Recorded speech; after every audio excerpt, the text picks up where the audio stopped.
Media dictionary से आए हैं अंकित तिवारी जी। मैं इनका बहुत बहुत आभार व्यक्त करता हूँ।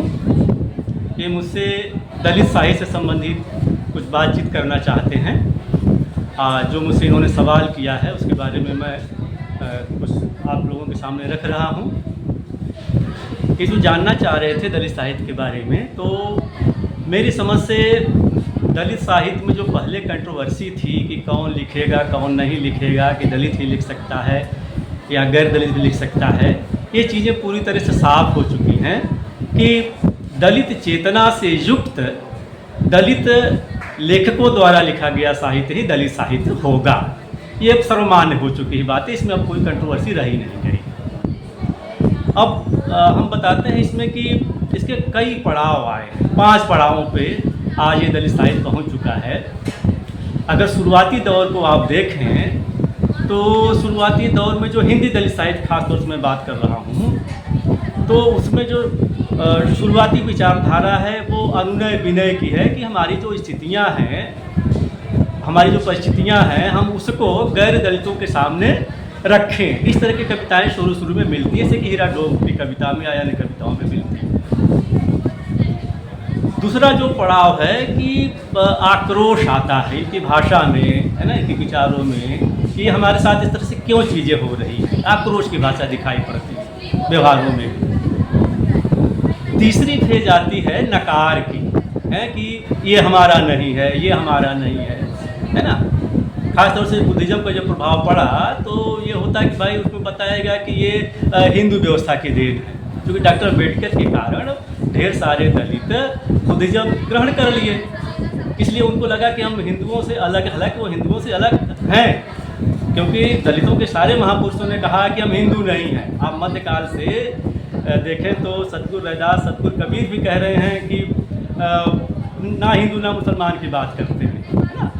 तो जो तीसरी फेज जो है नकार की, कि अगर कोई काम अगर हिंदू व्यवस्था में हो रहा है तो इनको लगता है कि वो कर रहा है तो हमारा नहीं, तो इसको हम छोड़ें, है ना। उसके बाद जो चौथी फेज आ रही है दलित विमर्श में, उसमें यह है कि यार हर चीज़ों को नकारने से बात नहीं बनेगी।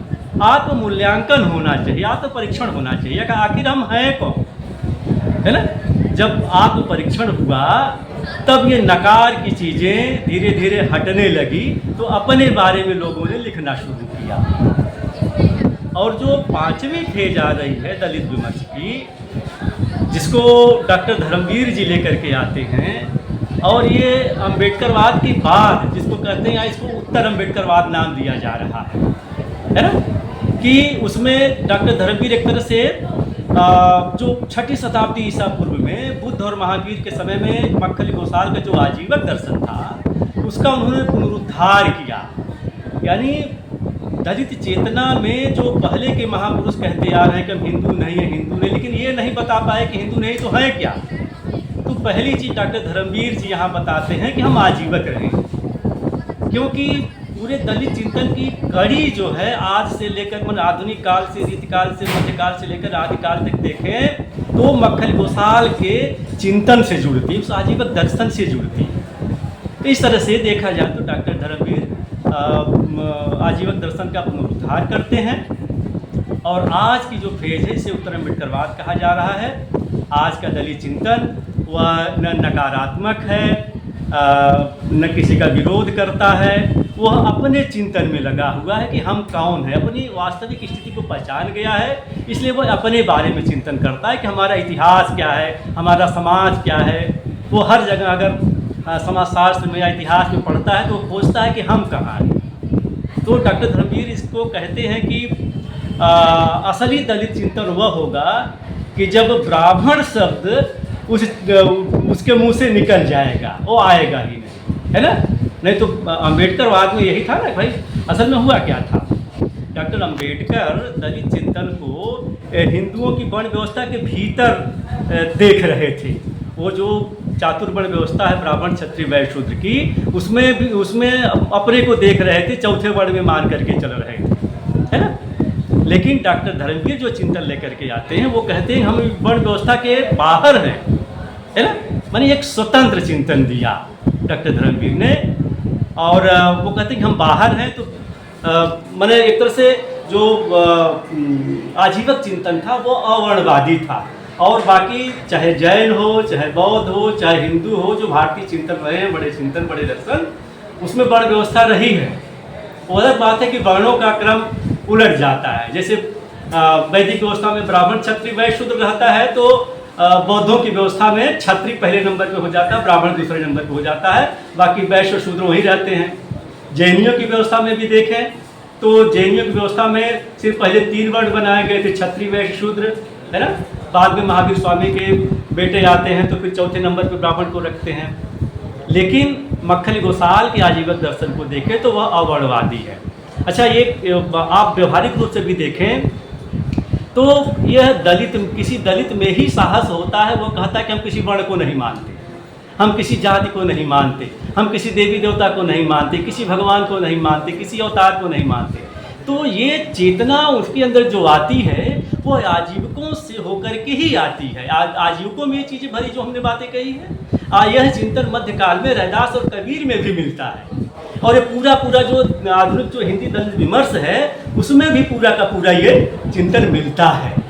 तो इसलिए आज का जो दलित चिंतन है पूरी तरह से सकारात्मक है, क्योंकि वह किसी का विरोध नहीं कर रहा है। क्योंकि अम्बेडकरवादी चिंतन जो था वो विरोध करने के कारण नकारात्मक हो जा रहा था, इसलिए आगे नहीं बढ़ पा रहा था। बार बार आप देखेंगे कि जो अम्बेडकर विचारधारा से प्रभावित दलित चिंतक है वो एक ही चीज़ों को बार बार ब्राह्मणवाद एक ही चीज़ बार बार करते थे। लेकिन उत्तर अम्बेडकरवाद में ब्राह्मण शब्द ही निकल गया, है ना। हमारी वास्तविक पहचान होगा इस स्वतंत्र चिंतन है, स्वतंत्र इतिहास, स्वतंत्र और स्वतंत्र राजनीति भी है ना। एक तरह से मैं हालांकि यहाँ आपके चैनल के माध्यम से बता देना चाहता हूँ कि दलितों के प्रति स्वतंत्र राजनीति भी है जो अन्य से अलग है ना। तो इस तरह से वास्तविक रूप से मैं दलित चिंतन को ये देखता हूँ कि अपने असली रूप में उत्तर अम्बेडकरवाद के नाम से पहुँचा है। किस तरह की राजनीति है सर?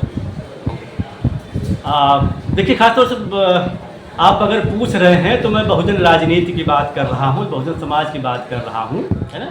कि जैसे मानवर कांशीराम ने जिन बहुजन राजनीति की नींव रखी थी वो अम्बेडकरवाद से अलग हट करके थी। हमने एक बात कही थी कि बाबा साहब अम्बेडकर अपने आप को हिंदू वर्ण व्यवस्था के भीतर रख करके चल रहे थे, लेकिन मानवर कांशीराम जी कहते हैं नहीं, हम वर्ण व्यवस्था के बाहर हैं। यानी एक तरह से आजीवकों के चिंतन को ही लेकर के चलते हैं, जो जिसकी बात डॉक्टर धर्मवीर कहते हैं, है ना। जैसे डॉक्टर अम्बेडकर कहते हैं कि आर्य यहीं के मूल निवासी हैं, या शूद्रों को वो क्षत्रिय बताते हैं, है ना। लेकिन मानवर कांशीराम का जो कॉन्सेप्ट है, जो 1585 का कॉन्सेप्ट उन्होंने दिया, वो कहा नहीं, वो आर्य बाहर से आए हैं, हम यहाँ के मूल निवासी हैं, हम 85% हैं यहाँ, है ना। तो इस तरह से जो एक स्वतंत्र राजनीति है, मानव कांशीराम जी की जो राजनीति है वो एक स्वतंत्र राजनीति को लेकर के चल रही है। इसी की बात करना चाहते हैं।